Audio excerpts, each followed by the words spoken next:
Hey YouTube, it's basically anime. Today I will be reviewing Jujutsu Kaisen chapter 120. Now a lot of you guys don't know this manga, so I will just click off if you guys don't want spoilers. But I can tell you it's a pretty good manga. If you do know this manga, you guys should stick around because I'm about to review one of the biggest chapters in this train station arc.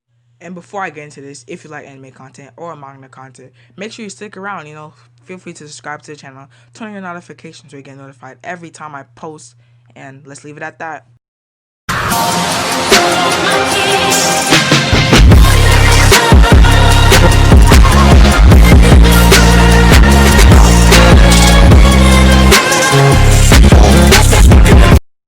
Okay, so I'm just gonna go straight into this Jujutsu Kaisen chapter 120, entitled "The Shibuya Incident Part 38."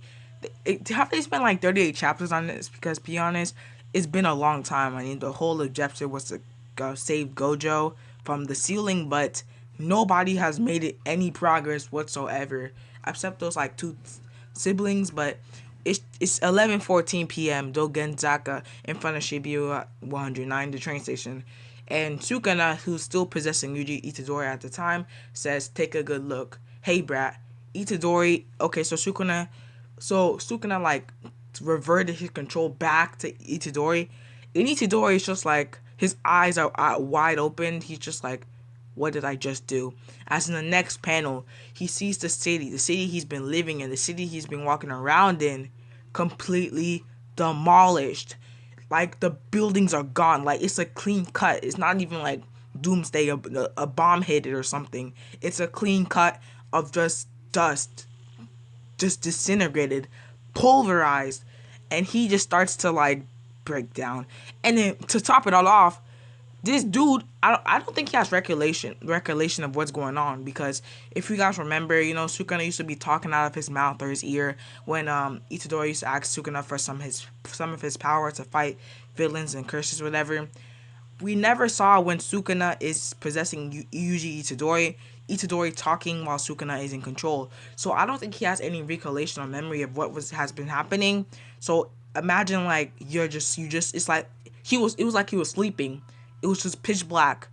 He opens his eyes and sees his whole home city completely destroyed. Top it all off, he sees a bloody body right next to him. This dude, okay, no, this is the part where he gets his memory back. So I'm assuming that he can't like spectate what Sukuna is doing, but he gets the memory of what Sukuna did after Sukuna reversed control back to Itadori. And first we see him remember those two girls. I feel so bad. I'll be honest. How is it possible in those 3 chapters they became my favorite characters? Like their death was just unnecessary. But my favorite character now is that robot guy. I mean, technically he's dead, but he is still my favorite character.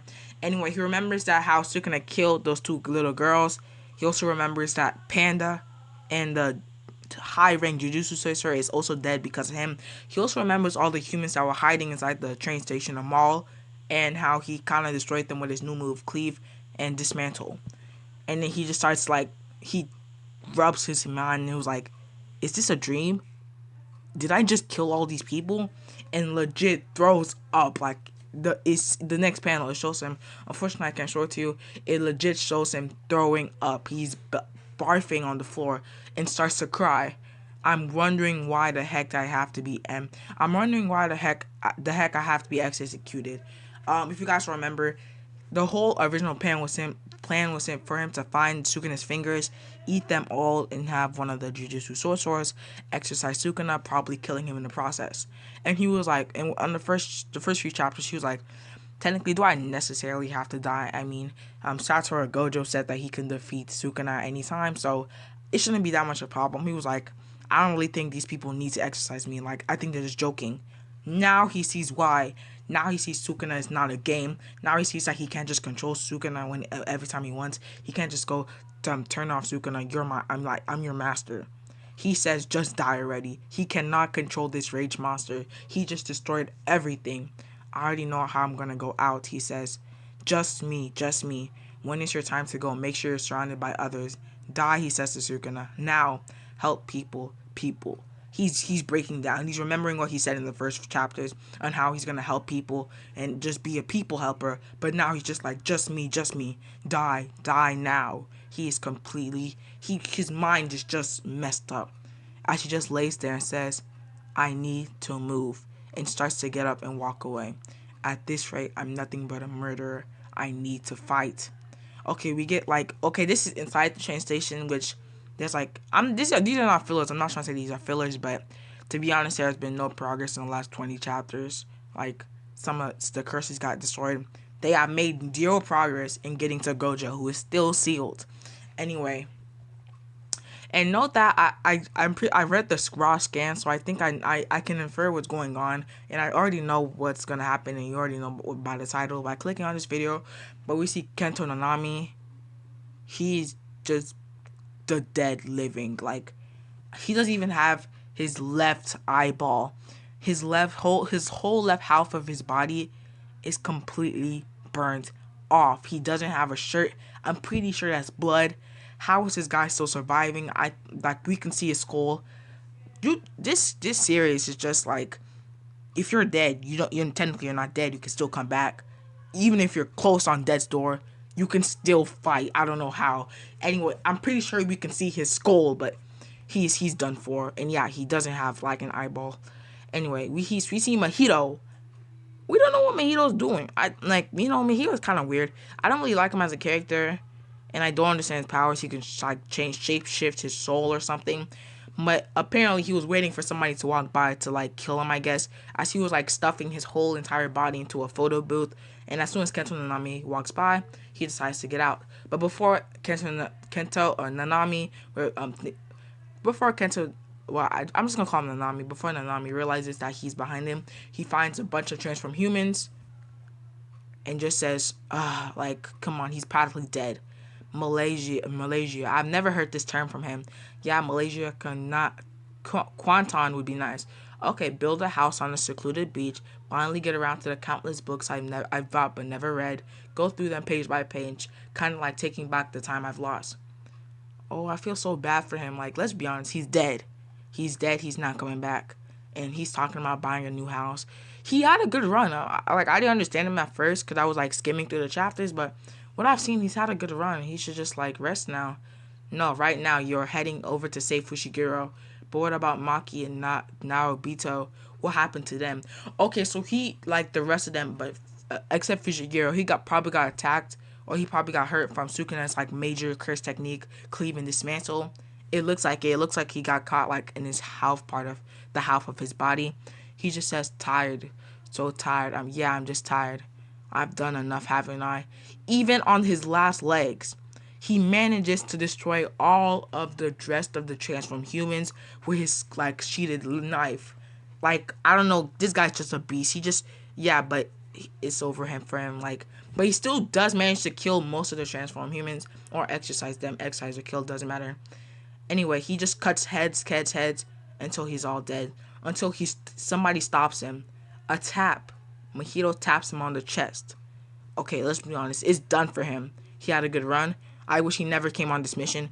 He should have just like went to sleep, chilled on a beach, bought a house, found a wife, whatever.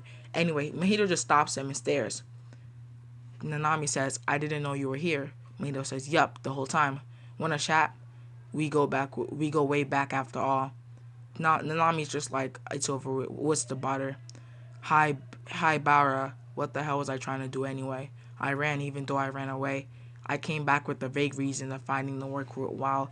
He should have just stayed in retirement. Anyway, somebody's in front of him.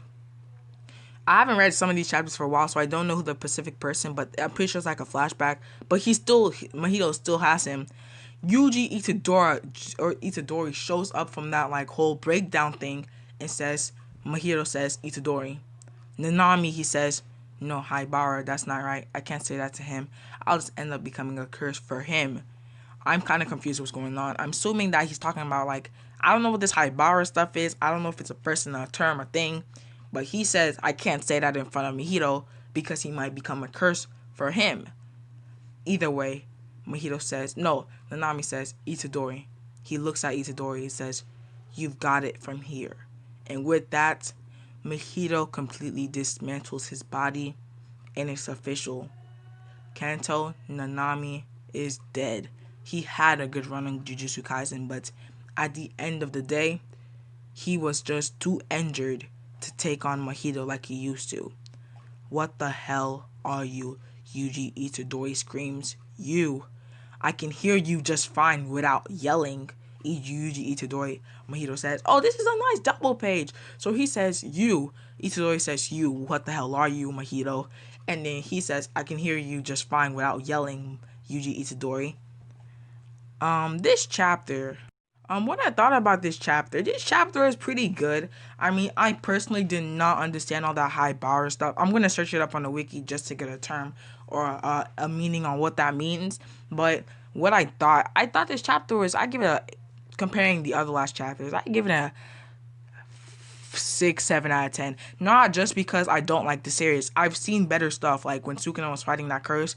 That was better content. Or I like to see some of the more of the Jujutsu High sorcerers. I want to see Panda and that high rank Jujutsu sorcerer he was with is still alive. I'm not trying to say this chapter was bad. I'm just saying I want to see other stuff than Kento Nanami. Not saying I don't care about him. His death was actually kind of sad in a way.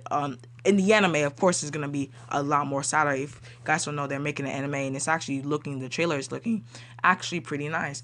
Now, it's like I'm gonna be reviewing the next chapter for. Make sure you stick around for more Jujutsu Kaisen content. And if you guys are still here and you guys have not read the whole thing, I would suggest reading the whole thing. It's actually pretty cool and one of my favorite mangas so far. Anyway, if you like anime content like this, remember to subscribe to the channel, turn on your notifications so you get notified every time I post, and tune in for more.